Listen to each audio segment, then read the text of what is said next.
Hello, and thank you so much for joining us today on another episode of Reignite the American Dream with Americans for Prosperity, North Carolina. We are going around the state from Manteo to Murphy, talking to legislators who represent North Carolinians all the way across our state. And today, we are joined by Representative Jared Lowery. Jared, how are we doing? I'm doing well. I appreciate this opportunity. How are you doing? I'm doing great. It's always great anytime we get to come in and sit down in district and do these conversations on your turf and in your territory.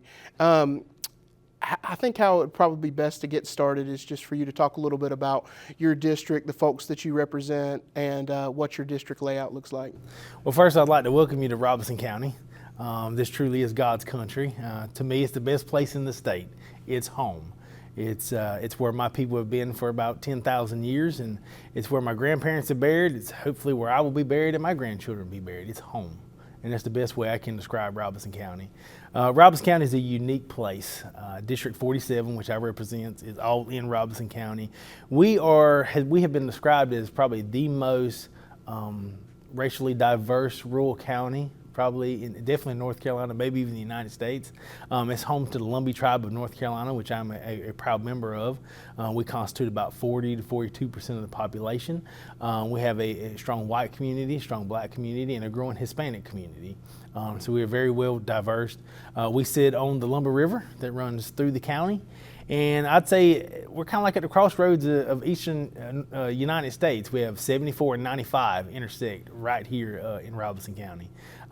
Beautiful place. We have an amazing university that was created to educate. It's the state's only historical American Indian college university, UNC Pembroke. So we have a deep, rich history with a deep, rich culture and mixture of people, and it's home to me. That's wonderful. And now, is this your first year in the General Assembly? Yes, this is my first term. So what made you decide that you wanted to run for office? Oh, man. Well, I tell you, the biggest thing is that I love home. I do. I love Robeson County. I love my community. I love my people. When I started to run, I did not know that I was going to have a little girl a month after I was elected. So that brings a whole new reason to want to serve. But you know, I think Robeson County, we have the opportunity to be something special and continue to grow.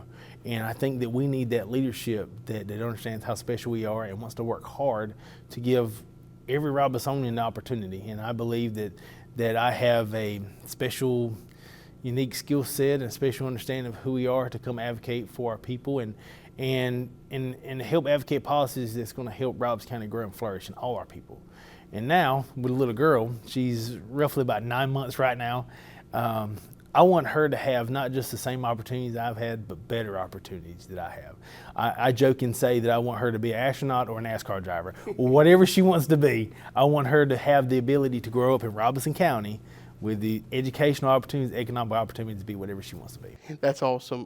One of the big things that we're talking about along this tour is trying to define the American dream, because it's hard to reignite it without defining it. And so, it sounds like you've got a lot of exciting things going on in your life right now. What does the American dream mean to you at this point in your life? So to me, the American dream is the ability to succeed, the ability to accomplish whatever you set your mind to, and the only barrier is yourself. That no matter where you start, no matter what your starting line looks like, you can get to any finish line that you so choose, that you won't be held back by any type of economic barriers, won't be held back by any type of government barriers or anything out of your control. The American dream to me is that you have the ability to flourish on your own merits. That nobody's going to hold you back for, your race, your gender, your ethnic origin, or your national origin, your ethnicity. None of that matters. What matters is your drive. And, it's the way I kind of look at my daughter. I want to make sure that she has all the tools, so she can become whoever she wants to be and be able to flourish.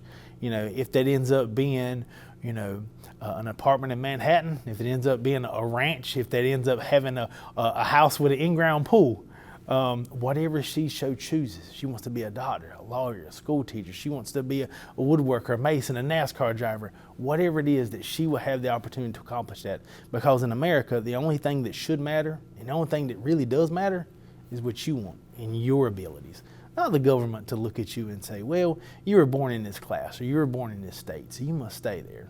It's all about, American Dream's all about you and what you want and what you want your success story to be, with no barriers.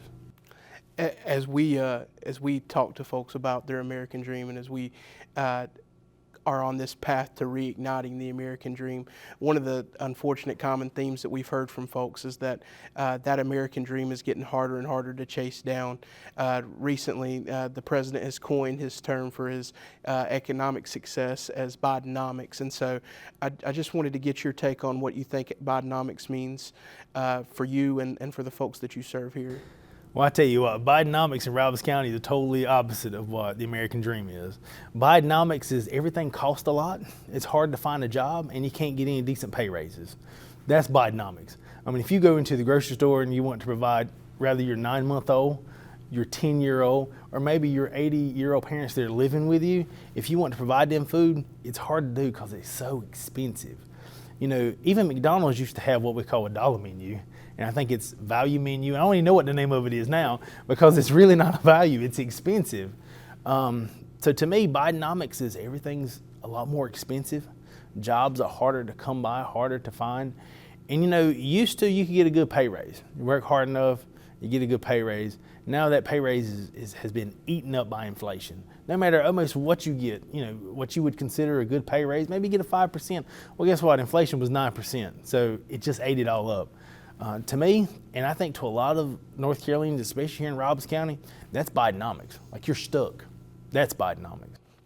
As we kind of wind down session this year in the General Assembly, and having just recently passed the budget, wanted to take an opportunity to let you highlight some of the things that you champion that are going to help us reignite the American Dream here in North Carolina.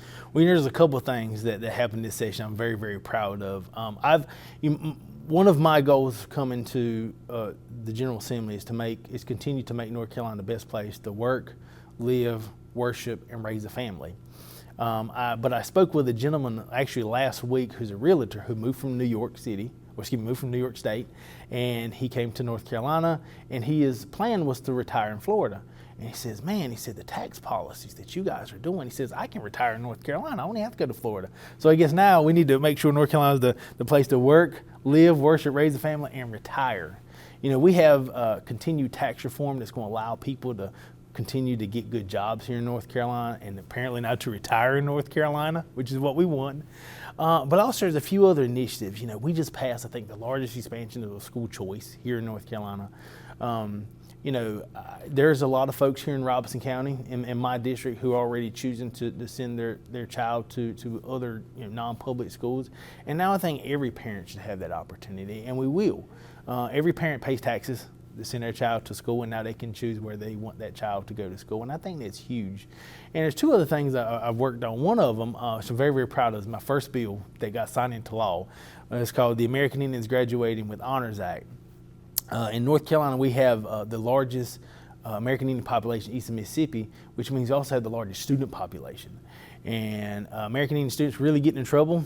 There was inconsistency from local school boards if American Indian students could graduate with a feather, whether that be an eagle feather, a hawk feather, a turkey feather, in graduation. So the state stepped in and said, you know what, you can. If you're a member of a state or federally recognized tribe, you can use that freedom of expression. You can use that opportunity to honor your community and your students by wearing a feather. I'm very proud of that. And lastly, I think this is part of the American dream. We have 2 million North Carolinians right now that have no ability to save for retirement at work.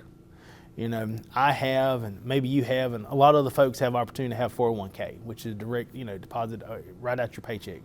Well, 2 million North Carolinians don't, and I have sponsored the North Carolina Work and Save Act, which will create a way for those small businesses, whether they're auto mechanic shops, plumbers, landscapers, to be able to create a way where their employees can set aside money, whether it be every week or every month, that they go into their individual 401k. And I'm very excited about that because right now, if the average North Carolinian, if those 2 million North Carolinians could save $150 a month, 20 years, 30 years from now, when they go into retirement, we could actually save the state almost $2 billion a year, in services to provide for those seniors who won't have enough income. And I'm very excited about that because that's also a part of the American dream. And when you get into those twilight years, when you get into those last years of life and you can retire, you should be able to retire comfortably. You should really have to worry about, if you got to choose between, paying a car note or buying food or buying medicine, you should be able to get them all. I'm really excited about that. Representative Lowery, it's been an absolute honor and pleasure having you here today. Congratulations on as we wind down the first your first long session here at the General Assembly. For folks that are watching online and following along as we reignite the American dream, watch Representative Lowery's full-length video at reignitetheamericandreamnc.com and go to radnc.com to learn how you can get involved with the tour. Representative Lowery, thank you so much for joining us. Thank you. And listen, don't let this be your last time coming to Robertson County. It's the best place in the state. Absolutely. Thank you so much.